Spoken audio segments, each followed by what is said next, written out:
Hi, it's your local Dragon Lady here, and it's time for the OTS Championship. Most of them are happening this weekend. The one I'm competing at is on Sunday, and while this will be my third competition, the first time I was actually a little nervous, and the information involving the event was a little overwhelming. So if this is your first OTS Championship, or if you're a new or returning duelist, here's a list of things you'll need to know before the competition.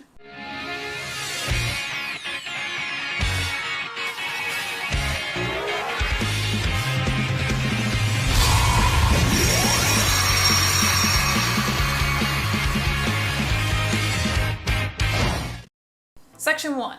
Supplies. A playmat. They are not required, but they do look nice, and they keep your cards protected and clean. After all, you have no idea what's been on those tables before.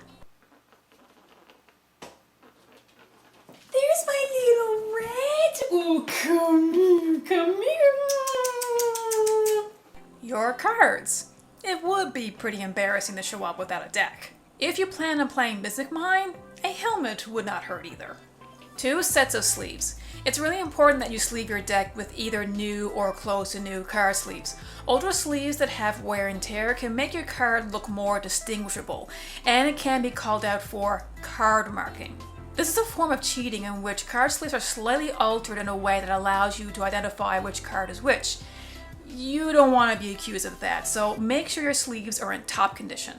Sleeves for the extra deck is important too. Make sure they're all sleeved in the same color. This is primarily due to the randomized effects of certain cards like Pot of Extravagance. Dice.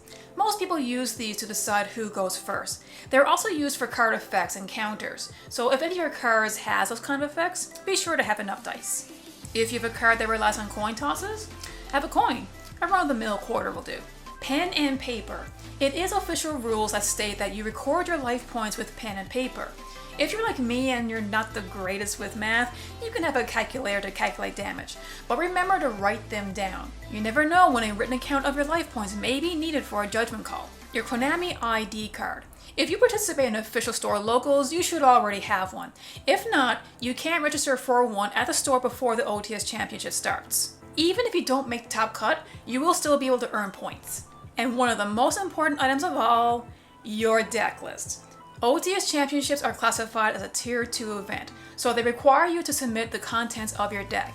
And once you do this, there are no take-backsies. If you change your deck after the list has been submitted, you will be disqualified.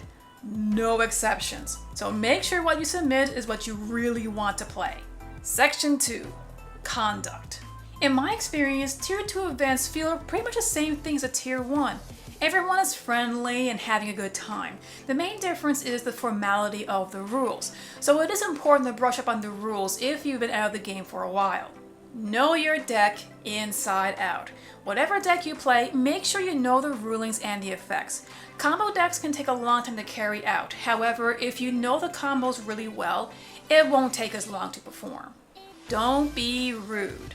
No one likes to play a game with someone who is cranky. Idle chit-chat is fine, but try not to distract yourself or your opponent. This also applies to cell phones. Ask to read the cards.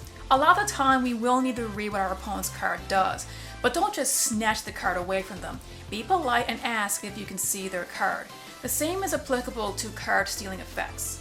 Don't be afraid to ask questions. Decks these days are more complicated than ever, and you are bound to see effects and combos that you may not have heard or seen before. It is within your rights to ask your opponent what their card does. Don't worry about the clock. It is far more important that you understand what your opponent is doing, because you could have a response to it. Don't slow play. Yeah, it's sad I have to mention this, but if you know how your deck works, there's really no excuse to slow play, and it's also a form of cheating. If you're suspected of slow playing on purpose, your opponent has the right to call it out. But at the same time, don't play too fast either. Your opponent may have a response to some of your moves, so you do need to give them a chance to do so. And the biggest thing you should remember is the judge is your friend. As a former judge myself, I know how certain card interactions can be confusing, even to the most seasoned duelists. Never be afraid to ask a judge for help. Even if the answer to a question seems obvious, once a card combo is complete, you can't take it back unless the judge rules that it could not be carried out to begin with. So if you have a small shred of doubt about a ruling or effect of a card that belongs to you or your opponent, call a judge. It is within your rights and your opponent should respect it. Well, that's it for me. If you need access to a deck list form or a list of other rules like the current end of match procedures, I'll have links in the description below. So if you plan on participating in an OTS Championship this weekend, good luck, have fun, and be a good sport. Play the game, not the fame. See ya! Thanks for watching!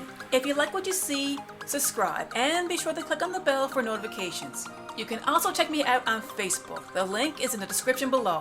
Happy dueling!